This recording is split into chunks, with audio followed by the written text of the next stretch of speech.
Reality, it's an ambiguous concept. It's an individual's perception of environment and situations with their five senses. What that means is how you perceive it is how it is.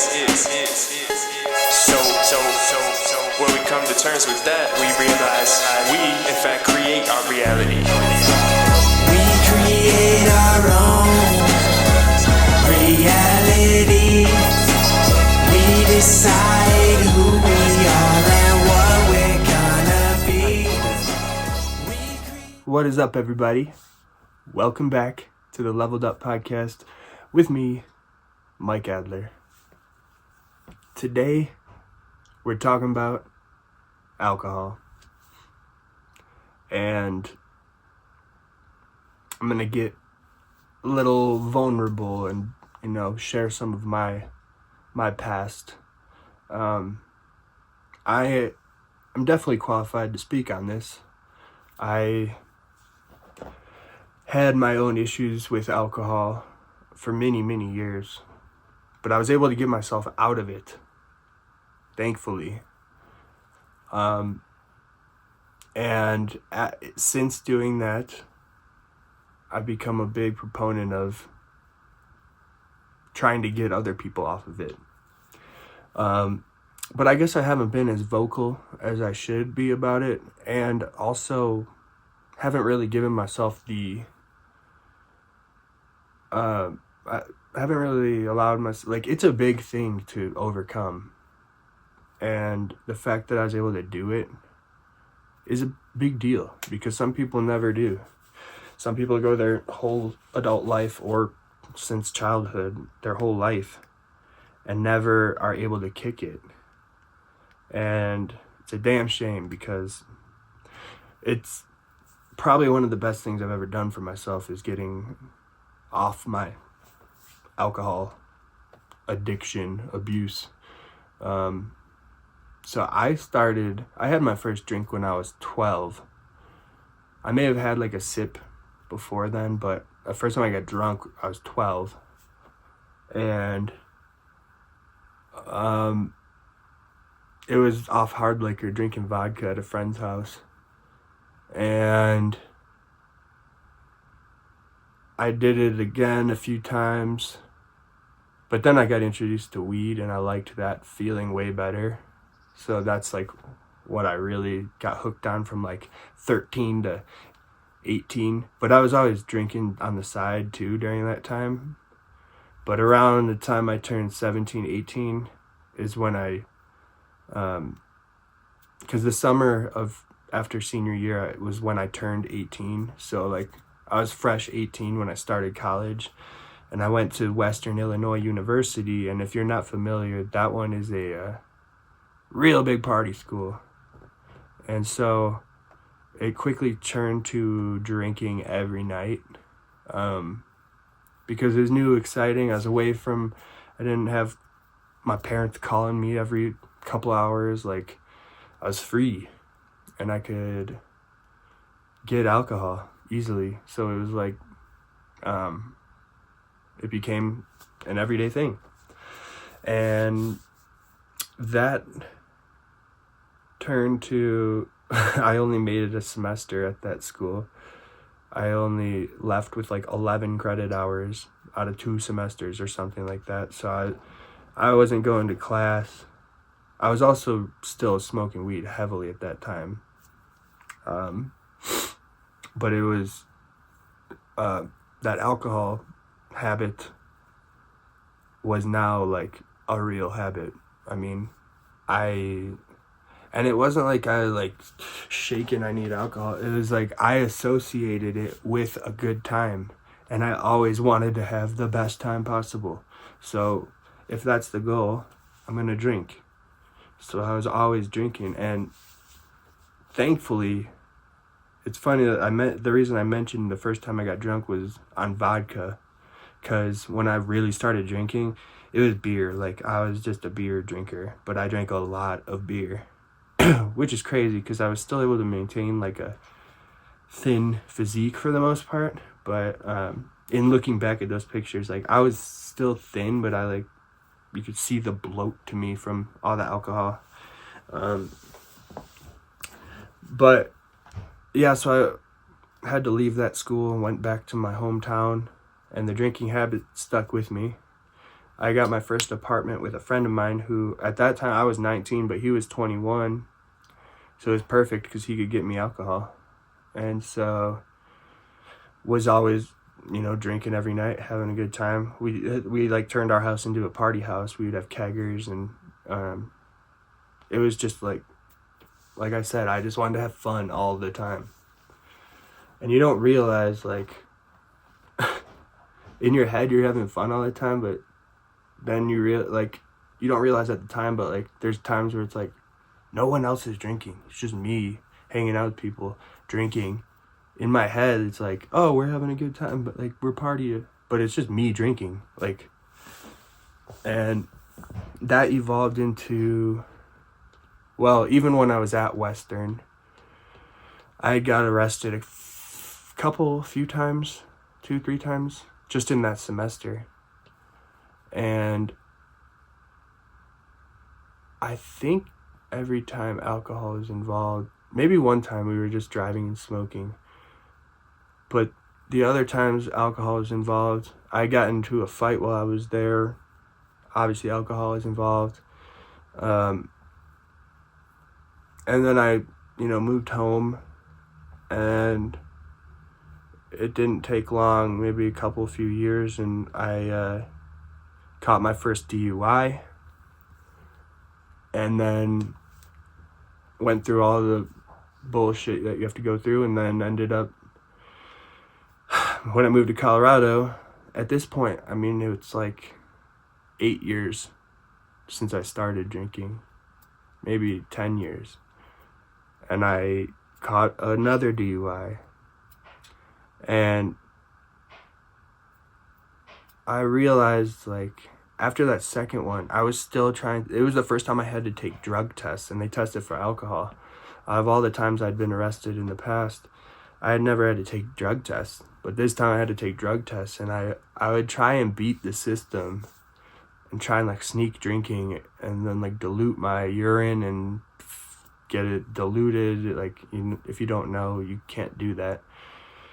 And so I failed a couple for alcohol and had a bunch of diluted ones, and it's like, I reached a point where I was like, I'm just tired of, like, fighting this. And it got to a point too where, like, I would get off work, get a 12-pack every night, and within, like, by the time I'm done showering and, like, whatever after work, I'm already 4 beers in, and, like, usually finishing that 12-pack within, like, 3 hours of being home, 4 hours of being home. And then usually going to get more beer and driving to go do it. Like, I just realized that, like, I'm sick of this. Every time I would drink at night, like, my conscience would tell me, like, bro, you gotta stop. You gotta stop. Like, my conscience was screaming at me to stop, but I just kept drowning that voice. And I finally just, like, as much as the probation and stuff sucked, that second DUI really got me to be like, I'm done doing this. I can't just keep doing this. And so I finally took the action to start to get off it. I started drinking non-alcoholic beers because I was still so used to, like, drinking. I needed something, and then I had to stop like, as some of you know, like, I make music, and so when I moved out to Colorado, I was very not involved, but, like, I was always going to music events and stuff, like, because my buddy who I moved in with, like, knew all the musicians and stuff, so I was always at events and stuff, and so there's obviously always alcohol there, and so I had to stop going out to those. I had to really, like, be alone and, like, fill my time with something else, which I mentioned in the previous episode about, like, the boredom thing. And at that time I'd started working at a grow house, and so I was growing weed. I started growing at home, which is legal here. I'm in Colorado. But a lot of work goes into that. So like I became obsessed with that, and anytime I was alone, I was working on my plants and growing, like doing grow related things. I wish I had gotten into working out at that time, because that would have been the perfect thing to fill that time with. But you have to fill the time that you're drinking with something else. And like I said, I had to like step it down from regular beer to non-alcoholic beer. And I know it's not like, everyone's different. Like if you've been drinking fucking a handle of vodka a night for years, like you can't just stop. Like you have to step it down with your dosage of alcohol, because you can literally die. But you just have to decide that you're over it and you're done. And if you're able to, don't wait until it's like a necessity, like a getting arrested again. Because my problem is like, you have to decide if you're going to drink or drive. Because every time I drink, I'm gonna drive. So you got to pick one or the other. And after losing my license, that was probably like the third time I lost my license, I was like, it sucked. It sucked not having a license again. I was like, I would much rather be able to drive than drink. And some people would rather drink than drive. But you just feel so much better when you're not drunk all the time. You don't realize, because you have a tolerance, that you actually are drunk, even though you don't notice it. You're just used to being drunk. But you just feel so much clearer, and having control of yourself feels so much better. You know, the first time in the beginning, like when I would go out after, quitting, I'd be around drunk people and I'd be like, God, they're so annoying. Their breath stinks. Like, it's nasty. And it just made me think of all the times that I would be doing the same thing, or like drinking at work and like trying to cover it up. Like, I don't think people can smell it. Like, come on, dude. If you're not drinking, you can smell when someone's drinking. So it was the best decision I ever made for my overall well-being. And the problem is, it's just so socially normal and acceptable. And like, I grew up in a family where like drinking was normal. Every family gathering, we're drinking beer and wine, and after work or at the end of the night, like, you drink. Like, that's what you do. I grew up in Illinois, which is like, if you know the Midwest, like, it's a big drinking place, although everywhere is a big drinking place. Thankfully, it seems that like people are getting, the newer generations are more like not so into it, which is good. But it's just the worst thing. Out of all the drugs out there, I've done a lot of them, and alcohol is just the worst. It's the most dangerous, close to the most dangerous. And it's just, I just want people to know, like, if you're in it, you can get out of it. And you'll be so happy that you did. Just think, like, you can't, if you're trying to, like, do something with your life, like, you can't be showing up drunk, dude. Like, no one's gonna take you seriously. You're not able to perform your best, even though you think that you are. And, like, it's one thing that you're putting yourself at risk, but, like, you're putting people's kids at risk.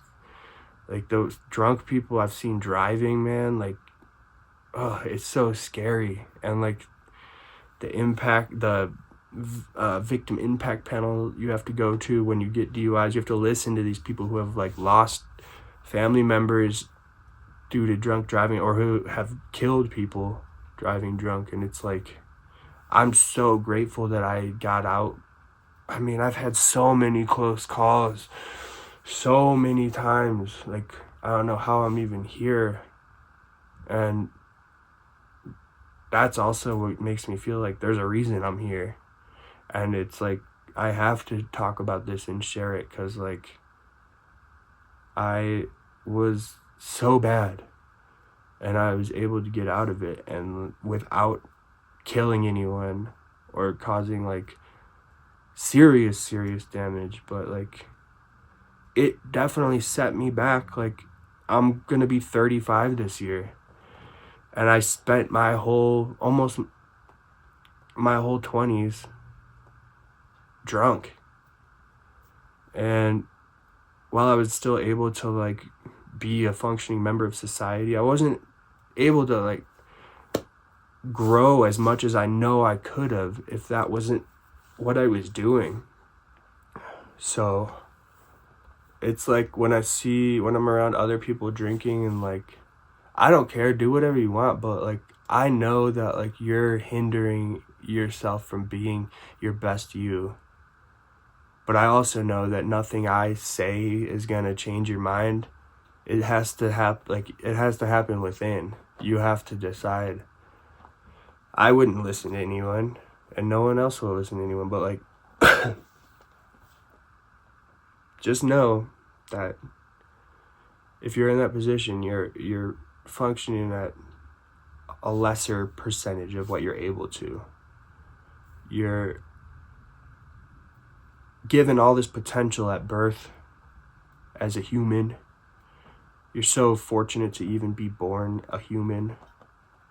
And I mean, if you're born a human in the United States of America, and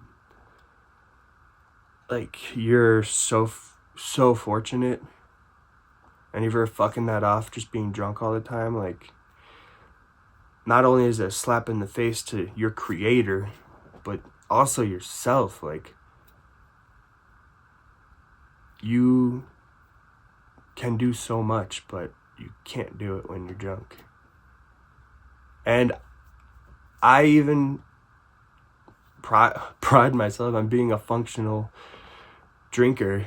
You know, I could still get things done and be productive, but like, it just makes me wonder how much farther along I would be if I didn't have that like 10-year period where I was just drunk all the time.